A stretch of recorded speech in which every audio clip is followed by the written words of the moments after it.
The last lesson.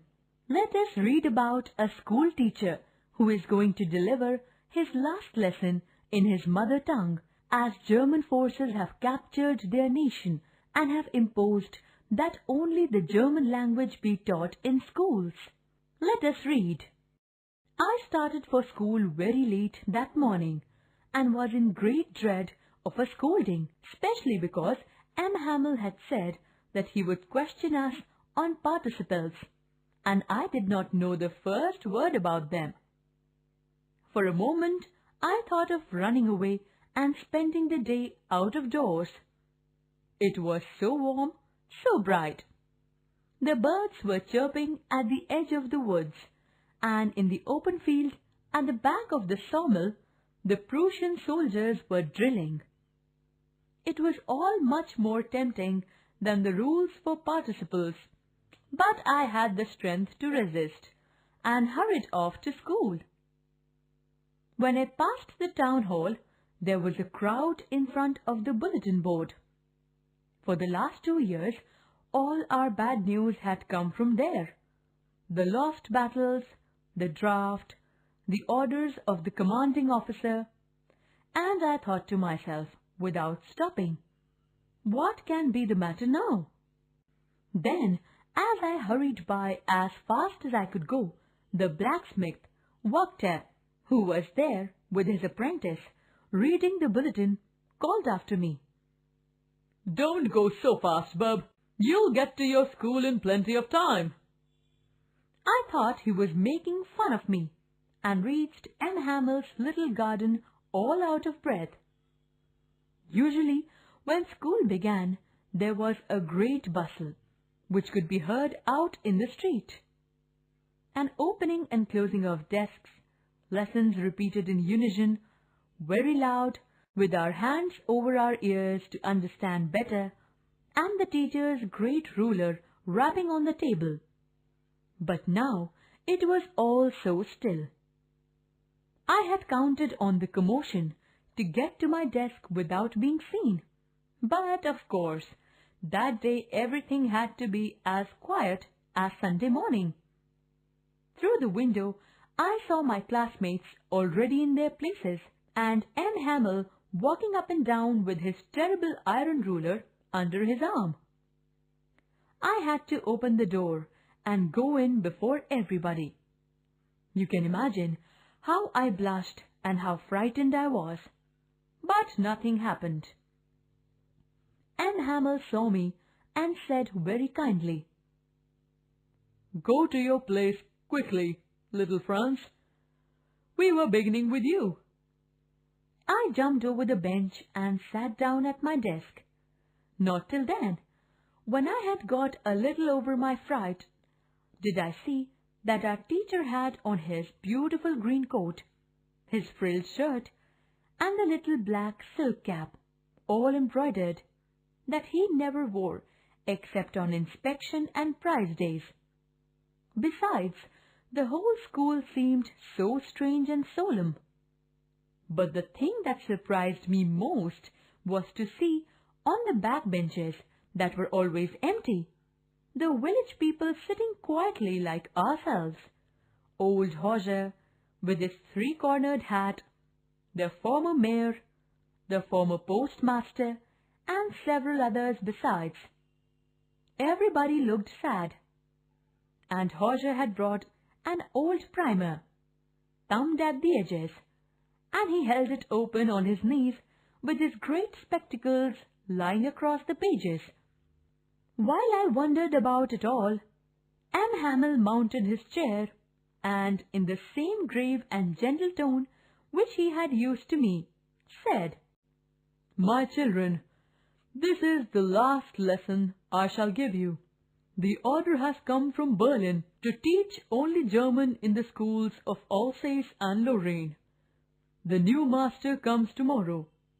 This is your last French lesson. I want you to be very attentive." What a thunderclap these words were to me. Oh, the wretches! That was what they had put up on the town hall. My last French lesson! Why, I hardly knew how to write. I should never learn any more. I must stop there, then. Oh, how sorry I was for not learning my lessons, for seeking birds' eggs or going sliding on the Saar.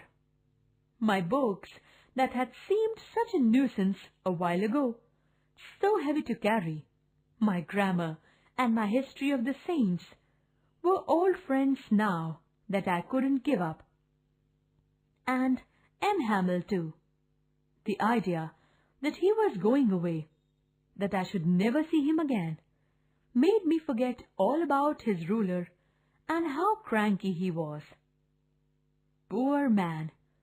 It was in honor of his last lesson that he had put on his fine Sunday clothes, and now I understood why the old men of the village were sitting there in the back of the room. It was because they were sorry, too, that they had not gone to school more. It was their way of thanking our master for his 40 years of faithful service and of showing their respect for the country that was theirs no more. While I was thinking all of this, I heard my name called. It was my turn to recite. What would I not have given to be able to say that dreadful rule for the participle all through, very loud and clear, and without one mistake? But I got mixed up on the first words and stood there, holding on to my desk, my heart beating, and not daring to look up. I heard M. Hamel say to me, "I won't scold you, little Franz. You must feel bad enough. See how it is. Every day we have said to ourselves, 'Bah, I've plenty of time, I'll learn it tomorrow.' And now you see where we've come out. And that's the great trouble with Alsace. She puts off learning till tomorrow. Now, those fellows out there will have the right to say to you, 'How is it? You pretend to be Frenchmen, and yet you can neither speak or write your own language. But you are not the worst, poor little Franz. We've all a great deal to reproach ourselves with.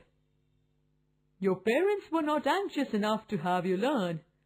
They preferred to put you to work on a farm or at the mills, so as to have a little more money.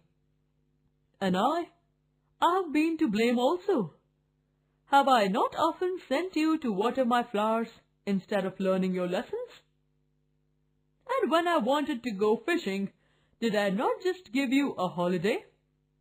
Then, from one thing to another, M. Hamel went on to talk of the French language, saying that it was the most beautiful language in the world, the clearest, the most logical, that we must guard it among us and never forget it, because when a people are enslaved, as long as they hold fast to their language, it is as if they had the key to their prison. Then he opened a grammar and read us our lesson. I was amazed to see how well I understood it. All he said seemed so easy, so easy. I think, too, that I had never listened so carefully, and that he had never explained anything with so much patience. It seemed almost as if the poor man wanted to give us all he knew before going away, and to put it all into our heads at one stroke. After the grammar, we had a lesson in writing. That day, M. Hamel had new copies for us, written in a beautiful round hand. France, Alsace, France, Alsace. They looked like little flags floating everywhere in the schoolroom, hung from the rod at the top of our desks. You ought to have seen how everyone set to work, and how quiet it was. The only sound was the scratching of the pens over the paper. Once some beetles flew in, but nobody paid any attention to them, not even the littlest ones, who worked right on tracing their fish books, as if that was French too. On the roof, the pigeons cooed very low, and I thought to myself, will they make me sing in German, even the pigeons? Whenever I looked up from my writing, I saw M. Hamel sitting motionless in his chair and gazing first at one thing, then at another, as if he wanted to fix in his mind just how everything looked in that little schoolroom. Fancy! For 40 years he had been there in the same place, with his garden outside the window and his class in front of him, just like that. Only the desks and benches had been worn smooth. The walnut trees in the garden were taller, and the hop vine that he had planted himself twined about the windows to the roof. How it must have broken his heart to leave it all, poor man, to hear his sister moving about in the room above, packing their trunks, for they must leave the country next day. But he had the courage to hear every lesson to the very last.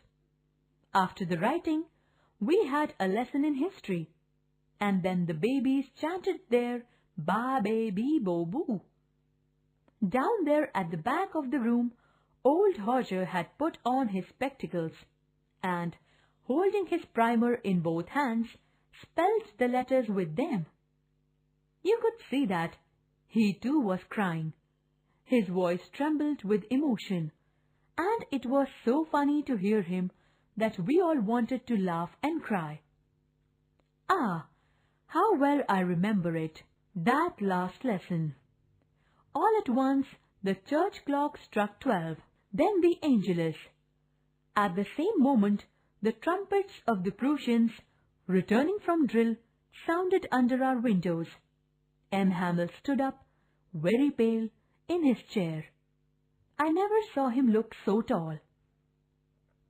"My friends," said he, I... But something choked him. He could not go on. Then he turned to the blackboard, took a piece of chalk, and, bearing on with all his might, he wrote as large as he could, "Vive la France." Then he stopped and leaned his head against the wall. And without a word, he made a gesture to us with his hand. "School is dismissed. You may go."